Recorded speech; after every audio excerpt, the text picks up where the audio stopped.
Hello എല്ലാവർക്കും നമസ്കാരം. Welcome to my YouTube channel Praharis care. So നമ്മുടെ അയൽവക്കത്ത്, അതായത് പാകിസ്ഥാൻ ആൻഡ് അഫ്ഗാനിസ്ഥാൻ ഒരു വാർ പുരോഗമിച്ചു കൊണ്ടിരിക്കുകയാണ്. ഇപ്പോൾ ജസ്റ്റ് നമ്മൾ ഈ വീഡിയോയിൽ സംസാരിച്ചിരിക്കുമ്പോൾ പോലും അവിടെ ബോംബാർഡ്മെൻറ്റ് നടക്കുന്നുണ്ട്. അതുപോലെ തന്നെ അഫ്ഗാനിസ്ഥാൻ തിരിച്ചടിച്ചുകൊണ്ടിരിക്കുകയാണ്. So Soviet Union, US coalition and now Pakistan, which is Afghan military's new test. അഫ്ഗാനിസ്ഥാൻ്റെ മണ്ണെന്ന് പറഞ്ഞാൽ എന്നും രക്തഭൂഷിതമായിരുന്നു. എന്നും അവിടെ പ്രശ്നങ്ങളാണ്. എന്താണ് ആ മണ്ണിൻ്റെ പ്രത്യേകത എന്ന് മനസ്സിലാവുന്നില്ല. Everyone has an interest to go and fight there. So Pakistan would have the upper hand in a short conventional war. ചെറിയൊരു യുദ്ധം, കൺവെൻഷണൽ വാറായിട്ടുള്ള അതിനകത്ത് അവർക്ക് they got the military power to demolish Afghanistan. But if history is any indicator, നമ്മൾ history നോക്കുകയാണെങ്കിൽ Afghanistan can bleed Pakistan in a prolonged guerrilla warfare. ഒരു guerrilla farewell, നീണ്ടു നിൽക്കുന്ന ഒരു യുദ്ധമാണെങ്കിൽ ഗറില്ല വാർഫെയറിൽ അഫ്ഗാനിസ്ഥാൻ എക്സ്പെർട്ടൈസാണ്. They can bleed Pakistan to many votes, many cuts,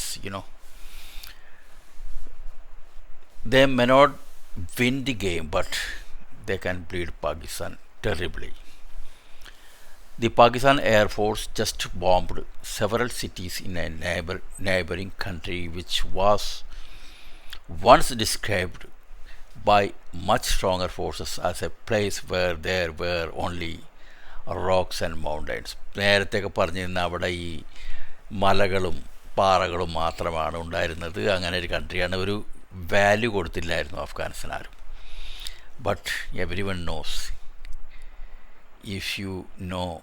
if the history is an indicator, the Soviet Union, USSR, following a decade-long war in Afghanistan, left the harsh mountainous nation just a couple of years before it disintegrated and modern Russia emerged. ഇപ്പോഴുള്ള Russia emerge ആവുന്നതിന് മുമ്പ് USSR ആയിരുന്ന സമയത്ത് അവർ ഡിസ്ഇൻറ്റഗ്രേറ്റ് ആവുന്ന 15 വേറെ കൺട്രികളായിട്ട് പിരിയുന്ന ആ സമയത്തിന് ഒരു 2 വർഷം മുമ്പാണ് യുദ്ധം നിർത്തി സോവിയറ്റ് യൂണിയൻ അഫ്ഗാനിസ്ഥാനിൽ സ്ഥലം വിട്ടത്. അതും after A prolonged war four 10 years.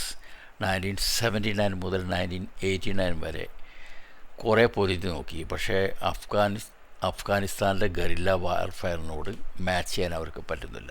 There may be deaths many, but you cannot fight the Afghan guerrillas. Again, the US led a coalition in its post-September 11 war on terror campaign in Afghanistan for nearly 20 years. അതായത് September 11 ശേഷം അമേരിക്കയിലെ twin ടവേഴ്സിൻ്റെ terrorist ആക്രമണത്തിന് ശേഷം അവർ with a coalition many western countries, Soviet Union വന്ന് അഫ്ഗാനിസ്ഥാനിൽ യുദ്ധം ചെയ്തു. A period of 20 years, 2001 to 2021. എന്നിട്ട് എന്തുണ്ടായി? After the Western forces left the Taliban rolled into the capital Kabul. Western അവരുടെ ആയുധ സാമഗ്രികളും ആർമമെൻറ്റും എല്ലാം അവിടെ ഇട്ടിട്ട് സ്ഥലം വിട്ടു. ഉടനെ താലിബാൻ കാബൂൾ ആക്രമിച്ച് കീഴടക്കി. ഇപ്പോൾ they are governing the Afghanistan, though many countries have not recognized it. The world's biggest militaries have experienced how it was like to fight in Afghanistan terrain. അഫ്ഗാനിസ്ഥാൻ്റെ ടെറൈനിൽ യുദ്ധം എങ്ങനെയാണ്, അഫ്ഗാനിസ്ഥാനോട് ഗറില്ല വാർഫെയർ ചെയ്തിട്ട് യാതൊരു രക്ഷയും ഇല്ല എന്നുള്ളത് മനസ്സിലാക്കി big countries, big militaries including Soviet Union and Americans. Okay. Today Pakistan has declared an open war on its neighbor, where predictably is a mirage, with armed ethnic groups having strong influence, okay, in different regions, and strongholds consider themselves the absolute best fighters. Afghanistan അവരെ സ്വയം അവർ വിശേഷിപ്പിക്കുന്നത് they are born to fight എന്നുള്ള ഒരു രീതിയാണ്. അവരെ guerrilla fighting ഭയങ്കര famous ആണ്. പാകിസ്ഥാൻ അവിടെ വാർ ഡിക്ലെയർ ചെയ്തിരിക്കുകയാണ് ഇപ്പോൾ. Okay, if there is a comparison between Pakistan and Afghanistan, we can see that Pakistan comes at 14th rank, 14ാമത്തെ റാങ്കിലാണ് out of 145 countries in the global military ranking according to the military data analyse website Global Fire Power. 14ാം സ്ഥാനത്താണ് പാകിസ്ഥാൻ നിലകൊള്ളുന്നത്. Military fire power ആണ് നോക്കുന്നതിൻ്റെ. Afghanistan however sits at 121st place, 121ാമത്തെ സ്ഥാനത്താണ്. So there is no comparison. Pakistan at 14 and Afghanistan at 121. So it is the case. Pakistan's military enjoys good recruitment and retention, boosted by equipment from its main defense partner China. ചൈനയുടെ help കൊണ്ട് ഒരുപാട് വെപ്പണൈസേഷനും കാര്യങ്ങളൊക്കെ പാകിസ്ഥാൻ നടത്തിയിട്ടുണ്ട്. We all know about it. The capacity of the Afghan Taliban's armed forces is declining, with a fall in their ability to use foreign equipment that they seized after returning to power in 2021. 2021 America ഇട്ടുപോയ സാധനങ്ങൾ കൊണ്ടാണ് ഇപ്പോൾ അവർ യുദ്ധങ്ങളൊക്കെ നടത്തിക്കൊണ്ടിരിക്കുന്നത്. But they don't have the technicians and the skill to operate such equipments, but still they are managing. A lack of international recognition for the Afghan Taliban administration hurts its military modernization plans. Military modernisation പ്ലാൻസിനെ hurt ചെയ്യുന്നത് മറ്റ് കൺട്രികൾ അവരെ അംഗീകരിക്കുന്നില്ല എന്നുള്ള ഒരു പ്രശ്നമാണ്. Active personnel. Pakistan has 6.6 lakh active personnel in its defense forces, 5.6 lakh in the army, 70,000 in the air force and 30,000 in the navy. So 6.6 lakh in the defense strength is very good for a small country like Pakistan. The Afghanistan military is much smaller, only 1.72 lakh active personnel, though it is looking to take the number of 2 lakhs. Afghanistan പറയുന്നത് 2 ലക്ഷത്തോളം അവരാകുന്നതാണ്. റിക്രൂട്ട്മെൻറ്റൊക്കെ നടക്കുന്നുണ്ട്. Pakistan has over 600 armed fighting vehicles. AFV എന്ന് പറയുന്ന armed fighting vehicles 6000 ഉണ്ട് പാകിസ്ഥാൻ്റെ കയ്യിൽ. And over 4600 pieces of artillery guns 4600 ഉണ്ട്. The Afghan forces to use AFC, including Soviet-era main battle tanks, armored personnel carriers and autonomous underwater vehicles, but their exact number is unknown. അവരുടെ എങ്കിലും ഉണ്ട്, armed vehicles എല്ലാം ഉണ്ട്, പക്ഷേ exact number അറിയില്ല. മാത്രമല്ല എല്ലാം ഔട്ട്ഡേറ്റഡ് ആണ്, ഓൾഡ് വെപ്പൺസാണ്, സോവിയറ്റ് യൂണിയൻ്റെ ഒക്കെ ടൈമിലുള്ള വെപ്പൺസാണ്. Pakistan's air force has 465 combat aircrafts, 465 combat aircrafts, എന്നാൽ ഫൈറ്റർ ജെറ്റ്സ് പാകിസ്ഥാൻ്റെ കയ്യിലുണ്ട്. And more than 260 helicopters that include multi role attack and transport choppers. Attack ചെയ്യുന്നതും ട്രാൻസ്പോർട്ട് ചെയ്യുന്നതുമായുള്ള ചോപ്പേഴ്സാണ് ഈ ഹെലികോപ്റ്റേഴ്സ് ഉള്ളത്. അതായത് 260 ഹെലികോപ്റ്റേഴ്സ് ഉള്ളത്. Afghanistan has no fighter jets, no real air force to speak of, though it keeps at least 6 aircraft, some of them dating back again to the Soviet era, and 23 helicopters, although it is not possible to assess how many are in flying condition. അവരുടെ അടുത്തും ഫ്ലൈറ്റുകളും കാര്യങ്ങളൊക്കെ ഉണ്ടെങ്കിലും ഇങ്ങനെ fighter jets ഒന്നുമില്ല. They don't have any air force also.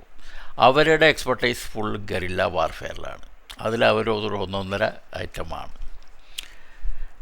This means Pakistan can dominate the skies over Afghanistan easily unless the Afghans got help from outside.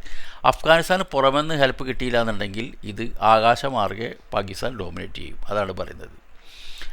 അപ്പോൾ ഇങ്ങനെ ഒരു പിന്നെ besides the biggest difference is that Pakistan is a nuclear armed country and has 170 warheads. 170 atomic weapons atomic warheads ഉണ്ടെന്നാണ് പറയുന്നത്. Biggest difference ഇത് തന്നെയാണ് പാകിസ്ഥാനിൽ. While Afghanistan does not have a nuclear arsenal. ന്യൂക്ലിയറിൻ്റെ പരിപാടിയൊന്നും അഫ്ഗാനിസ്ഥാൻ്റെ കയ്യിലില്ല. ഇനി ആരെങ്കിലുമൊക്കെ സഹായിച്ച് വല്ലതും ചെയ്താലേ ഉള്ളൂ അവർക്ക്. പക്ഷേ അതൊന്നും ഇപ്പോൾ തോന്നുന്നില്ല. Pakistan may have a huge problem if it decides to go all out in a campaign in Afghanistan. Complete ഒരു വാറിന് പാകിസ്ഥാൻ പോവുകയാണെങ്കിൽ പാകിസ്ഥാന് പ്രോബ്ലം ഉണ്ടാവും. Such a prolonged war would trigger Afghanistan's irregular warfare expertise to give a lot of trouble to Pakistan forces. അവർ എന്ന് പറഞ്ഞാൽ already പാകിസ്ഥാനിൽ ഇഷ്ടംപോലെ അഫ്ഗാനിസ്ഥാൻ ഗറില്ലകളുണ്ട്, ടെററിസ്റ്റ് ടൈപ്പും അല്ലാത്തതൊക്കെ ഉണ്ട്. പിന്നെ അവർ basically they are fighters. They don't care about their this thing population, nothing. They will fight and fight hard. So ഒരു പീസ്ഫുള്ളായിട്ട് ഇരിക്കേണ്ട ഒരു സിറ്റുവേഷൻ അഫ്ഗാനിസ്ഥാനില്ല. ഇത് ഹാബിച്വലാണ് ഇതൊക്കെ. 27 ഫെബ്രുവരി 2026 ഒരു ബ്രീഫിംഗ് പറയാം. ദി ക്വയറ്റ് റീസെൻറ്റ് ഇപ്പോൾ നടന്ന ഒരു ബ്രീഫിംഗാണ്.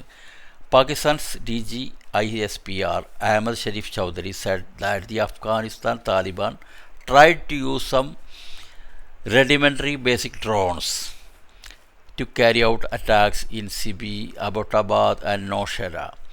ഈ അബോട്ടാബാദ് എന്നൊക്കെ പേര് കേൾക്കുമ്പോൾ തന്നെ എനിക്ക് ഒരു സ്ഥലം ഓർമ്മ വരുന്നില്ലേ? പണ്ട് ബിൻ ലാഡനെ US വന്ന് പൊക്കിയ സ്ഥലമാണ് അബോട്ടാബാദ്. അത് it is very near to Rawalpindi. അവരുടെ ആർമി ഹെഡ് ക്വാർട്ടേഴ്സിൻ്റെ അടുത്ത് തന്നെയാണിത് പാകിസ്ഥാനിലെ ഇസ്ലാമാബാദിൽ. സോ നൗഷേരൊക്കെ അടുത്ത സ്ഥലങ്ങളാണ്. അവിടെയൊക്കെയാണ് അറ്റാക്ക് ചെയ്തിരിക്കുന്നത്. ആര്? Afghanistan. So it is not easy. Later another attack was also reported from Abbottabad quite recently when this news was flashed. Pakistan claimed that 274 Afghan Taliban fighters were killed. Pakistan പറയുന്നത് 274 അഫ്ഗാൻ ഗറില്ലാസിനെ താലിബാൻ ഫൈറ്റേഴ്സിനെ കൊന്നെന്നാണ്. And many more were wounded. ആ news ഞാൻ കേട്ടു in its latest military offensive. Prime minister Shahbaz Sharif said the armed forces have the capacity to crush any aggressive ambitions of Afghanistan, while Defense Minister Khwaja Asif declared that our patience has reached its limit. അതായത് prime മിനിസ്റ്ററും defence മിനിസ്റ്ററും കുറേ തള്ളുന്നുണ്ട്. Afghan ministry of naval defence said 55 Pakistani soldiers were reportedly killed.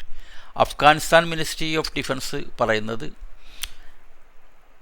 55 Pakistani സോൾജേഴ്സിനെ അവർ കൊന്നു എന്നാണ്. അങ്ങനെയുള്ള റിപ്പോർട്ട്സുകളൊക്കെ ഇങ്ങനെ വന്നുകൊണ്ടിരിക്കുന്നത്. പക്ഷേ ഈ ഇന്നും നാളെയും കൂടി ഫിയേഴ്സ് ബാറ്റിൽ നടക്കുമെന്നാണ് ഉദ്ദേശിക്കുന്നത്. ഏതായാലും എന്തോ ഒരു അൺഈസിനെസ് നമുക്ക് ഈ യുദ്ധത്തിൻ്റെ കെടുതികളൊക്കെ കേൾക്കുമ്പോൾ നമുക്ക് തോന്നും.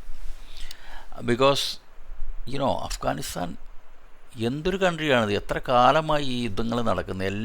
ആര് വന്നിട്ടും അവിടെ നിന്ന് മുട്ടിയിട്ടും എന്താണെന്നറിയില്ല. അവിടുത്തെ ഒരു ബ്ലഡ് ലൈൻ തന്നെ അതാണ്. ഇപ്പോൾ ഒരു കണ്ടംപററി ഇഷ്യൂ ഇപ്പോൾ നടന്നുകൊണ്ടിരുന്ന കാര്യമായതുകൊണ്ടാണ് ഇടയ്ക്ക് വന്ന് പറഞ്ഞത്. ഇന്ന് ആക്ച്വലി വേറൊരു വീഡിയോ ചെയ്യാനാണ് ഉദ്ദേശിച്ചിരുന്നത്. എനിവേ നമുക്ക് നാളെ വീണ്ടും കാണാമല്ലോ. അപ്പോൾ എല്ലാവരും എങ്ങനെ വീഡിയോ ലൈക്ക് ചെയ്യുക, സബ്സ്ക്രൈബ് ചെയ്യുക, and also share it if you like it. Okay, bye bye.